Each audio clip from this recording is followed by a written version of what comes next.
Well, look at that. I have to make a new video. What's the second in a couple of days? That's unheard of. It's madness around here. Hey everyone, this is Fabio and welcome back. And this video was kind of unexpected, but a long way coming. I mean, I've been planning to do it eventually. I just simply waiting for the right occasion, and after playing this other games and that sort of things. But this morning, as I was drinking my coffee, I saw that Leo published a top 5 Vita games. So naturally, I felt compelled. I have to do it. It's my duty. Let me just adjust the camera.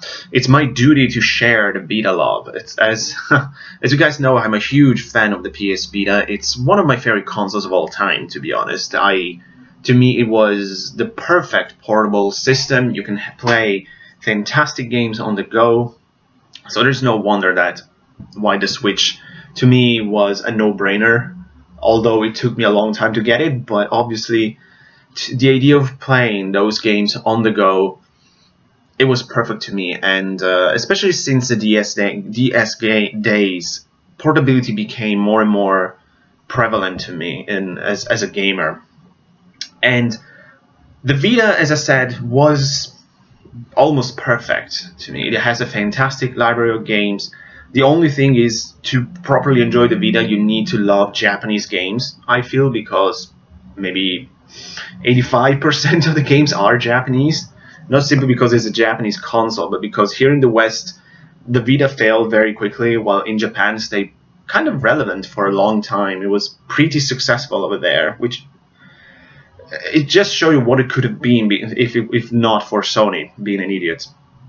Anyways, I'm going to show my, let's call it temporary, although some are not, but my temporary top 12 Vita games, because obviously those I like to do those kind of lists. And let's start immediately because there are a few games I like to spend some words on them. We're going to start with number 12 with an unexpected entry, I would say. Maybe this is not the kind of game you would expect for me, but I like the unpredictability of these lists. We're starting with Killzone Mercenary at number 12, a fantastic PlayStation Vita first-person shooter, which might even be exclusive on the console. Whoa, way to go! An exclusive game here. Because that's the issue with the Vita. Exclusive titles are kind of rare. Most of them are like either ports or remakes or whatever, and I don't care. It is what it is. As long as I can play them on the Vita, I bought it for that console specifically, and played them there. Killzone is a fantastic sci-fi first-person shooter. It has a fun little story. The gameplay is excellent. It looks great on the Vita. I didn't touch the multiplayer, which maybe according to some, it's where the game really shines. But I really enjoy my time with it. The thing is, I like first-person shooters, especially as I said, like the sci-fi one, the unrealistic ones. I love those. While give me a Call of Duty or something, and I don't care about that. Give me Quake 2, give me a Wolfenstein, then we'll talk. Or a Killzone, because I like this. I mean, I need to play most of the rest of the series, but this was a great entry. And I highly recommend Killzone Mercenary. It's such a fun first-person shooter. At number 12. Number 11. This kind of has to be on the list because it's the only game from this series on the Vita, to the best of my knowledge. Unless there are a way to, I don't know, emulate some weird Japanese entries. But legally, at least, or officially, Tales of Hearts R, it's the only Tales game on the Vita. And why it's not my favorite by a long shot, I would say. And I just scratched the surface of the Tales series. But I really enjoy this. This is a very nice old school JRPG. It has a really nice cast of characters, with the exception, I would say, of the main protagonist, the Core Meteor, whatever his name is. It's kind of a uninteresting, happy-go-lucky, always positive kind of character, which it's kind to be expected in JRPGs. But I don't. It's not that I dislike him. It's just not interesting. Other characters, though, are very, very nice. One of my favorite, for example, was Beryl, the paintress. She was hilarious. What's her name? Or whatever. Like one of the antagonists was absolutely one of my favorite characters. But overall, I really enjoyed it. As I said, I love the characters, love the music, I absolutely love the battle system. I was really good at this. Contrary to Tales of the Abyss, which I prefer over this, but combat-wise, in Tales of the Abyss, I wasn't able to do those big combo moves and all of that. With this, by the end of the game, I was just mowing down enemies. It's like doing 50 hits, 60 hits combos. It feels so good. Really, really nice Tales game. Absolutely love my time with it. And also, something that I didn't mention earlier, it looks gorgeous on the Vita. I love it. Because I think originally this was on the DS in Japan. And re-released on the Vita. R, I think, means remake or something like that. But Tales of Hearts R, absolutely number 11. Really, really like it. Number 10. Number 10, again, I think this is sort of mandatory on the Vita. The Walking Dead, Episode 1. I still need to play the rest of the series. It's simply, I'm waiting for those games to go a bit cheaper, and I have kind of forgot about them for a while, so I need to check Episode 2, what the prices are, because I want to play this on the Vita. To me, there's no point in playing these Telltale games on any other systems, but we all know about this. Very emotional, very intense game, and also this version came with the 400 Days episode, which I really, really enjoyed it. Maybe even more than a game, it's hard to say because 400 Days is so short in comparison, and it doesn't have the emotional punches that the full game will throw at you. And obviously we all know about the ending of the game, which is one of the most emotional ones in gaming history. Stay tuned for a video on that later. And but I really, really enjoyed it. I cannot wait to play the rest of the series. I always wanted to. Still remember, like, one of my favorite moments in this was like in a farm or something. There are like people who discover there are cannibals or completely insanity. Love Walking Dead. Fantastic at number 10. Number 9, and I kind of surprised this game is just at number 9 because I really like it, but I got my reasons. Number 9, we got Final Fantasy X and Final Fantasy X-2. Both of them, because I like both of them, not just one over the other. This, to me, is kind of the last great Final Fantasy game. After that, I played 12, and it didn't really click with me, even though I spent almost 24 hours with it. I think I played 2 hours of 13. I need to play it eventually because I want to. I haven't even bought 15 yet. I don't care about the online games. So it's kind of like, to me, I don't want to sound too dramatic, the beginning of the end. But to me, it really is the last great game. But it's like one of my favorite Final Fantasy games. Probably my 5th favorite, if I have to, because I always have in mind this like list of my Final Fantasies. And this is there, but it's, as I said, it's the least of my favorites. Which is still something, of course, since I play most of the series. I love 10. It has potentially my favorite battle system in the entire series. I like the story, especially the whole religious aspect of it. I really like those things, even though I think other games did it better. For example, Breath of Fire 2, much better, much darker. I like the characters, but not all of them. For example, the big controversy with Final Fantasy X to me, it's the character of Tidus. I know a lot of people cannot stand him. To me, it's, I don't really care about him that much. Although I think by the second half of the game, there is some improvement. There is some development there. So Be patient with it. I love Yuna. We all know Yuna. She's the real protagonist of the game. In fact, the next game it's about her. Though there are two complete massive wastes of characters with Waka and Kimari in particular. I think there was so much potential with Kimari that was completely ignored. I can talk for hours about this, and I also like 10-2. The thing is, I really like the idea, and I was very happy on the idea of a game entirely focused on Yuna. But then they kind of ruined the idea with how the story went. But I still enjoyed it.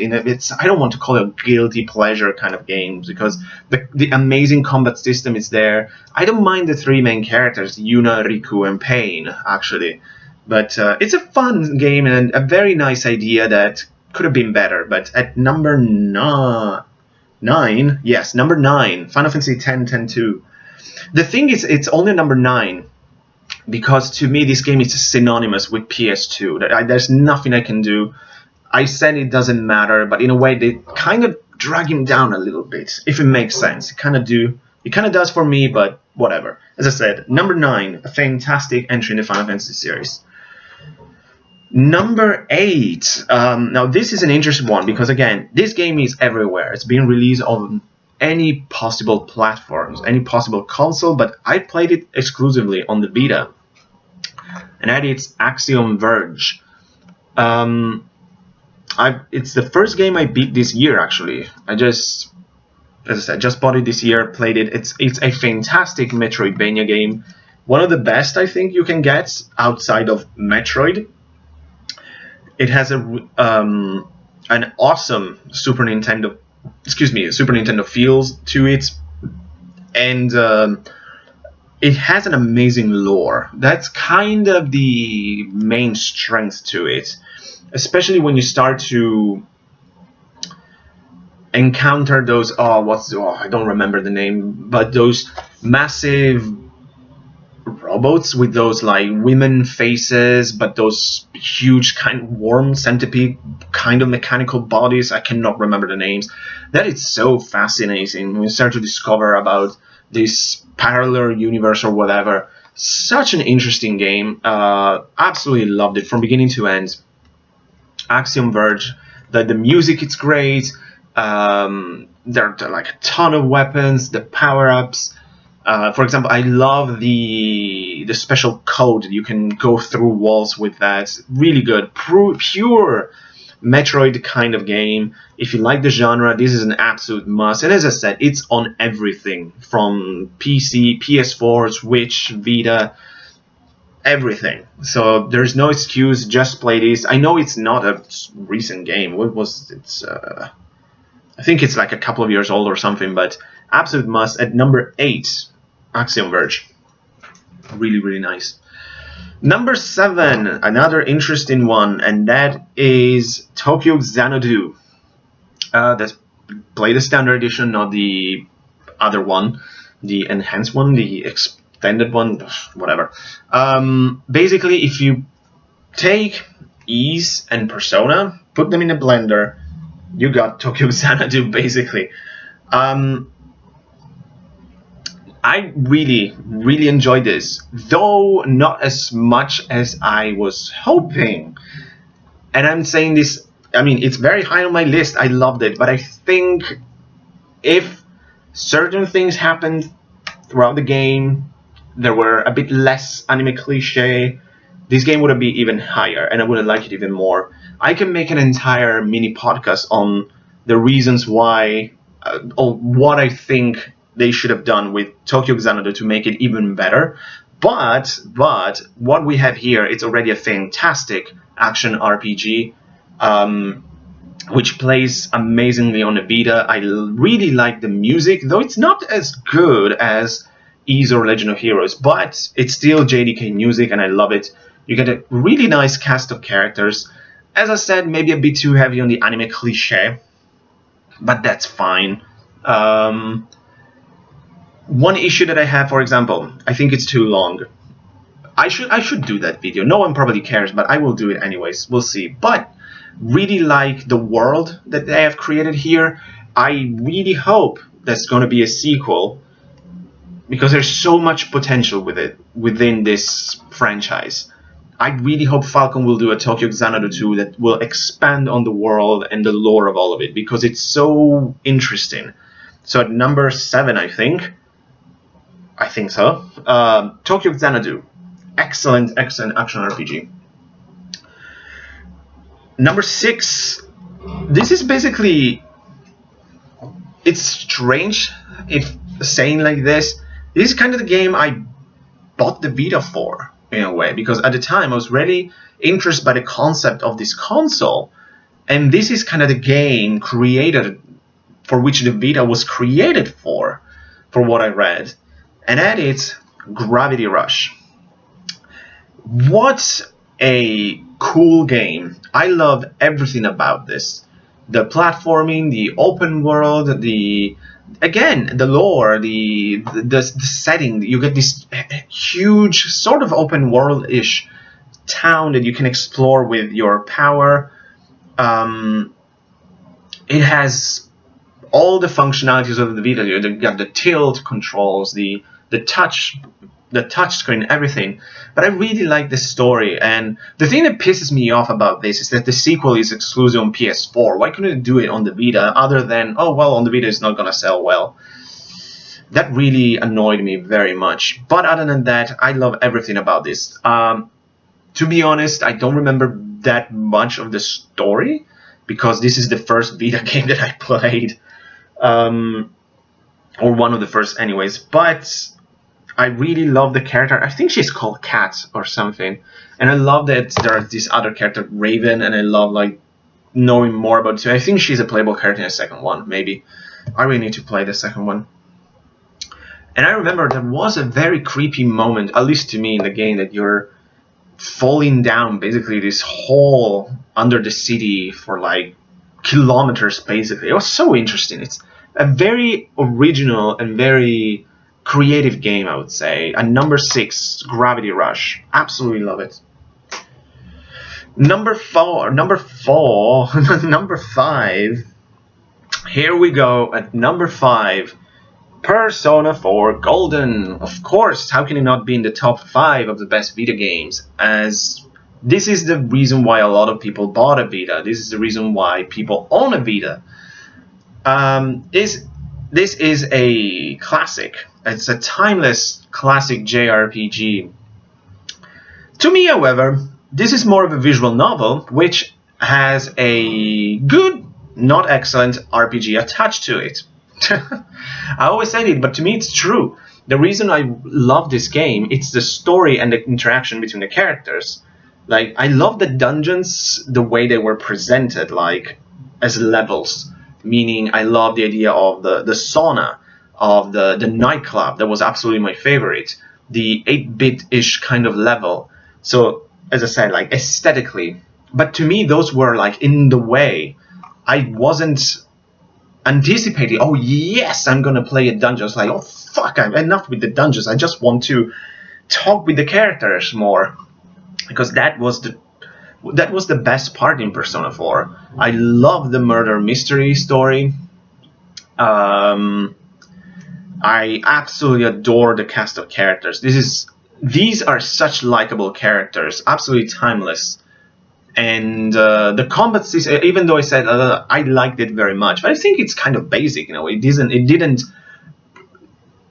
like blew me away. I know this is a PS2 game, so actually it's just like a sort of expanded version of it, whatever.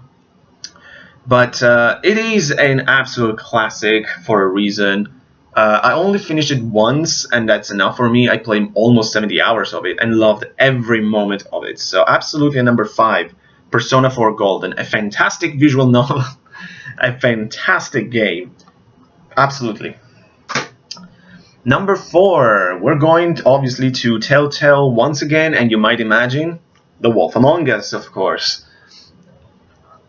What I really like about this game, it's naturally the setting, and it's kind of like the style.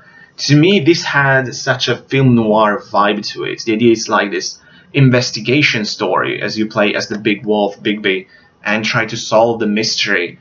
And like in pure Telltale fashion. You live with the consequences of your actions. For example, I remember one thing that I kind of regretted, but I say, well, I decide to go that way, that's fine. I remember that I ripped the arm off of one of those, trolls or something. So for the rest of the game, you see this guy without an arm. I loved it, and I said, like, I probably should have done that, but that's fine. I'm a badass, and especially because I really like the romance between Bigby and Snow White, and this guy was like shit talking to Snow White. I was like, oh yeah, you're gonna do that? Well, you had it coming. But again, like, I really like the characters, and that's I love this sort of alternative life of these fabled characters are living in this big dark city. Like, as again, like strippers, accountants, lawyers, like normal people, but you get like the big bad wolf, you got Snow White, the Beauty and the Beast, like Cinderella, Rapunzel, these kind of characters, Ichabod Crane, and all these classic characters from folklore and fairy tales. Absolutely love the idea. I know it's from a comic, which I cannot remember the name, and which I never read. But absolutely loved everything about The Wolf Among Us. I hoped for the longest time for a Wolf Among Us 2, but obviously since Telltale is no longer with us because of what I think their stupid business practice, that's the only one we got. But what a game. Absolutely my favorite Telltale game. Number 4, Wolf Among Us. Number 3. You think I forgot about Ys, didn't you? But of course I didn't. At number 3, we got my favorite Ys, not only on the Vita, my co-favorite Ys of the entire series. Naturally, Ys Origin. What else? This game has by far the best Ys story, I think, especially with the two Fact brother, like Hugo's story and Tool's story. It's absolutely brilliant. Unica's story, which is the first one you play, actually, it's not as good, but it's still good. I like it. It's more of a like coming of age type of story, so it's not as epic as the two brothers, but still, she's such a likable character. But then you get all these other interesting side characters, like the other knights out of the land of Ys. The bad guys are very interesting, especially there is Epona. And when you see like the final boss and you fight him with Toll, you say that's such an epic moment. Control-wise, like gameplay-wise, this is Ys perfection, basically, because I love the original Ys run and bump gameplay. However, probably if I have to be objective, the best gameplay, it's probably the one perfected by Oath Falgana and Origin, which it plays exactly the same. So that's, to me, the best Ys gameplay. Way better than what will come afterwards with Celceta and Ys 8 and all of that. I love the fact that you explore the Dharm Tower, since that is such a big part of books 1 and 2, which is technically still my favorite. I wish I can have more adventures within the Origin sub-story, so like Ys Origin 2. It's never gonna happen, of course, but because I like this cast of characters so much, and I wish I can explore the destroyed land of Ys more. I would love that, especially because at the beginning of the game you start outside of the Dharm Tower, but it's just for a cutscene. So I wish I could explore going through the Dharm Tower. Maybe there is like an abandoned village or something like that. I would love that, but alas. Also, music. I love the soundtrack. Maybe it's not as good as Oath Falgana, but there are some amazing themes. For example, I think this might have my favorite boss theme within the Ys series, which, that's a big claim, I know, but oh man, that music. And one thing that this game has that Ys 8 didn't, the challenge. I played both of them on normal. Yes, I didn't play Ys 8 on Nightmare, Inferno, Pure Evil, and all that nonsense. I played this on normal. It kicked my ass. This game is challenging. Ys 8 was stupidly easy. So, number 3, absolutely one of my favorite Ys game. of all time is Origin. Fantastic. For the longest time, though, this game was only available on Steam. Now it's, as you can see, on Vita. It's on PS4. Might be on PSN or something. Play this. This is one of the best East game ever made, easily. Number two. Here we go. Danganronpa, Trigger Happy Havoc.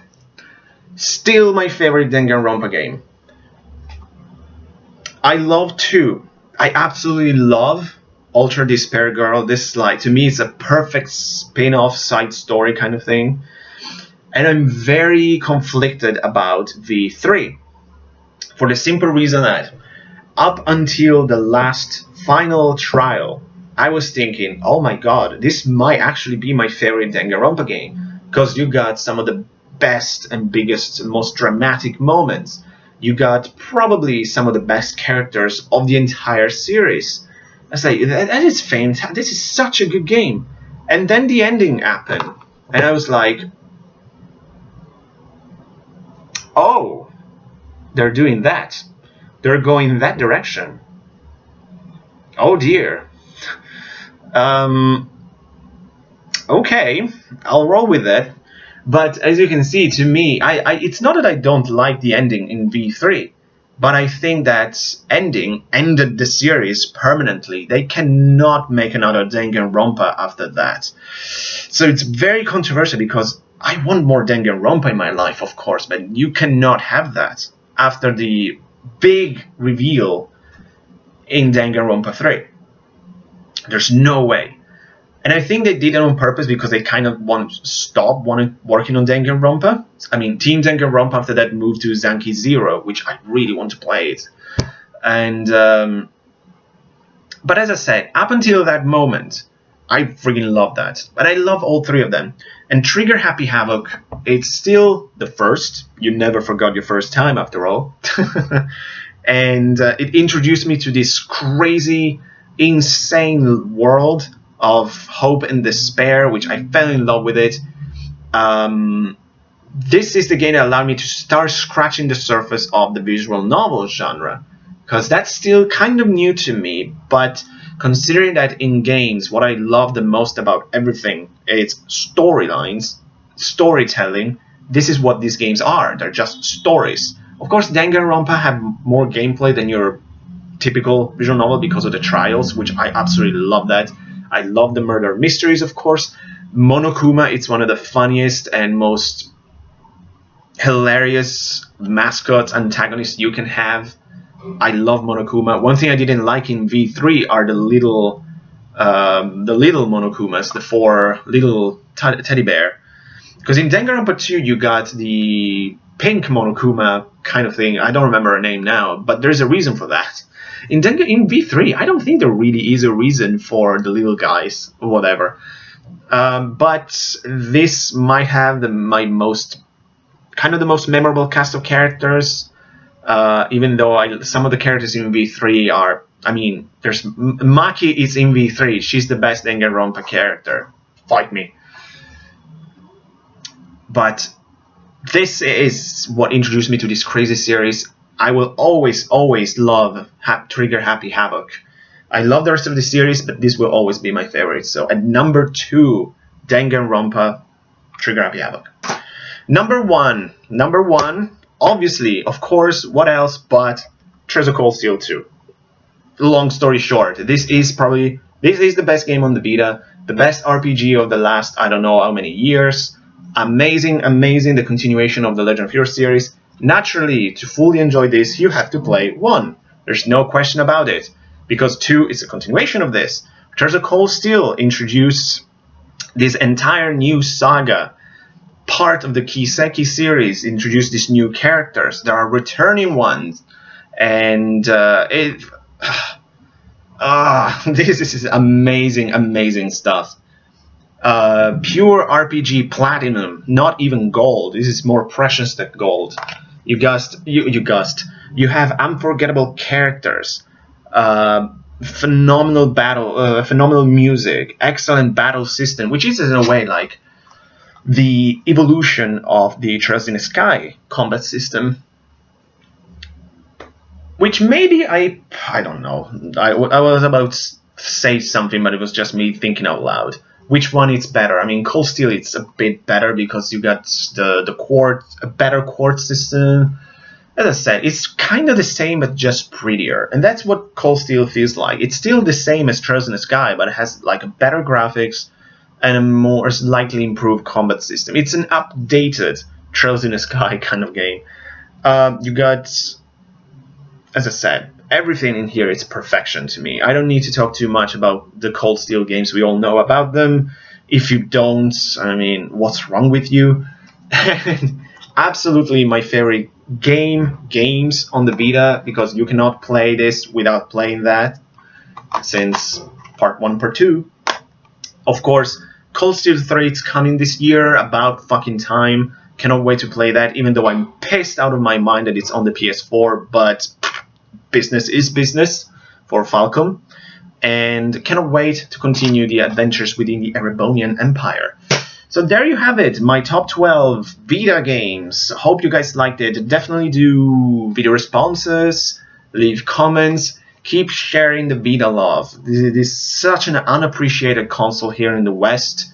Even though, I mean, we got some new games coming for the Vita apparently soon, which is very surprising. But we'll see what happens. So thanks so much for watching, guys. I'll see you next time. Take care.